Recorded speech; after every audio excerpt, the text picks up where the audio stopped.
Okay guys, welcome back to the channel. What do you think about the glasses? Stars. Actually, now that I think about it, today's video is an interview I did with Cheapaudioman, Randy. He's a YouTube star, so this is perfect. Actually, I just came in from going out, so the bright lights, I'm going to go ahead and leave these on if you don't mind.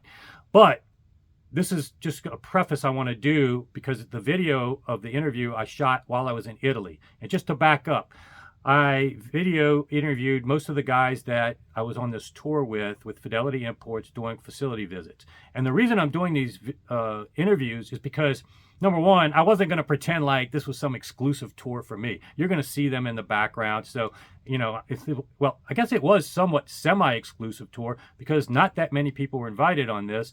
And these are all very high profile members of the press. So I wanted, and one of the takeaways was not just how great these brands were, as you're going to learn, but getting to know these people. And with this channel, that's what I do. I chronicle my life and I give you my takeaways.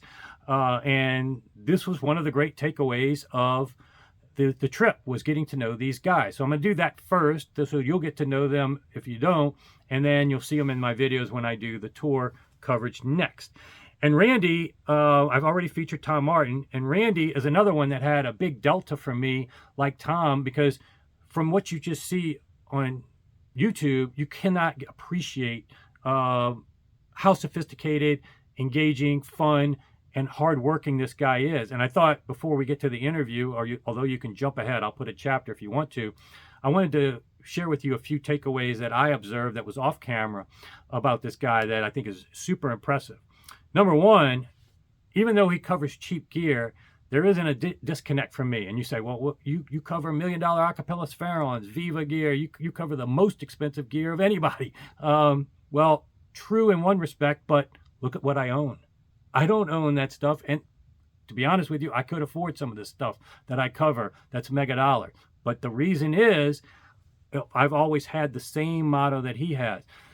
It's about value. It's about getting that performance without overpaying. And in a lot of respects, yes, that elite gear can give you that nth percentile of performance.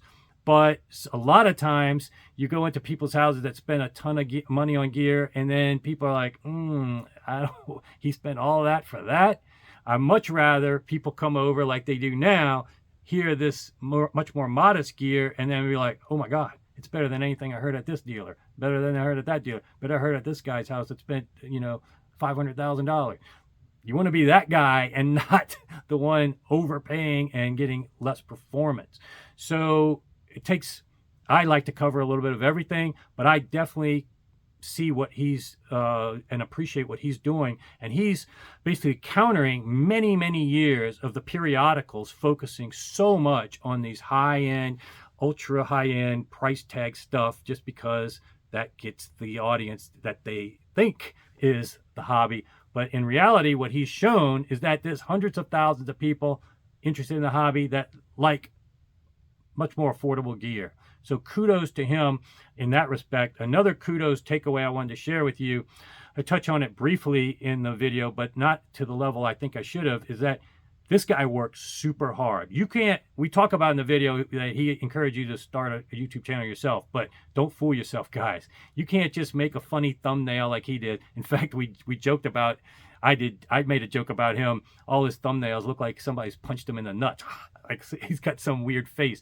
But in any case, it's much more complex than that. That's just a joke. You can't just duplicate what he did. If you're going to do what he did, be prepared to work really hard. Pre-production for videos. He does a lot of work ahead of time. He not scripts it, but he'll reshoot stuff while we were out there if it wasn't captured just right. His video material, his equipment, he may be Cheapaudioman. He's not Cheapaudioman. He's got very high-end equipment. He actually bought a camera in Rome, I think a Leica Q3 or something like that. I don't even know too much about some of these cameras. And that was actually one of my takeaways with all these guys. They knew just as much about video as they did audio. And it's not an insult to how much they know about audio. It was that par. They are very committed to the video side of things, and they deserve credit on that. And on top of that, editing. He spent 3 hours in the car one time editing just one video. I mean, that's insane. And it's not just insane in terms of time. It's insane in terms of the quality that he gets. It's up there with the very best YouTubers out there. So, there's a lot of people that knee jerk say, how on earth does he get so many? I know so much more than him.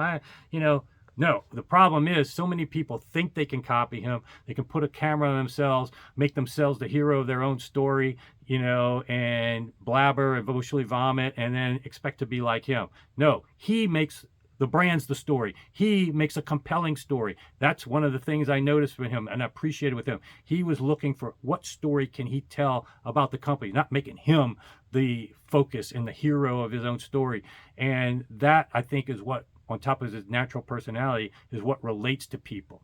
So I just wanted to share a few of these takeaways outside of the interview, but let's hear for it. I'm going to let you hear for yourself this interview I did with him in Italy. Hope you enjoy.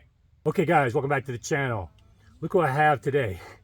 When did you ever think I would have Cheapaudioman on my channel? Look, guys, great guy to meet. He got a persona online, but even better in person. So, well, I'm flying. Yeah. No, it's a great guy. I think it's important for you guys to get to know him a little better. So I wanted to you'll see him in a lot of my video clips when we do these tours. But I wanted to get him to tell you guys a little bit about what he does in case you don't know. You should know, but Randy, maybe just introduce yourself. Sure. Yeah, I'm Randy. I'm the Cheapaudioman. So I have a YouTube channel.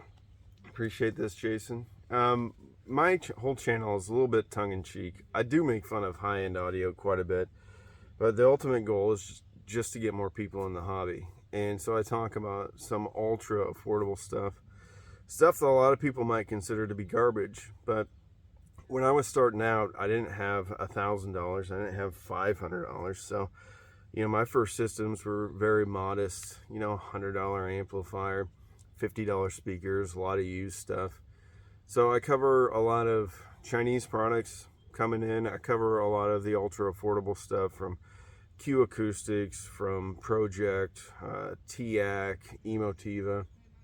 But the whole point is to get people enjoying their music at the lowest possible price point. And really is to get more audiophiles or bring more people into the hobby, because a lot of people are going to stop. Well, probably a few people will stop when they first get in on their first stuff, but most people are going to continue on the journey and to continue to kind of go up the price range. Now, we may never end up buying stuff that you talk about, or some of the stuff that we see at Expona or Capital Audio Fest or high-end Munich. But the whole point is to allow people to enjoy music and whatever music they like. It doesn't even have to be well recorded. Could be Metallica, which I know you like. Could be Metallica, Slipknot. Which I wore this just for you today. Korn. I know. I got all the bands for you today. I love that. Yeah. So, yeah. Is that Cannibal Corpse? Yeah. Oh, nice. Yeah. Yeah, the whole point is, I think ultimately we all got into this because we like music. And we don't all like the same music. Doesn't matter if it's recorded terrible. I was talking to the gentleman that owns Gold Note last night, and he was talking about listening to bootlegs of Neil Young that were recorded off of just a handheld cassette recorder, and then somebody pressed a record out of it. So it's not about the highest fidelity, it's about the highest enjoyment. So well, I think he deserves a lot of credit on two metrics. Number one, like he talked about, he's bringing a lot of people in the hobby that fit niches that we got the stereotype that this hobby is only for the ultra wealthy.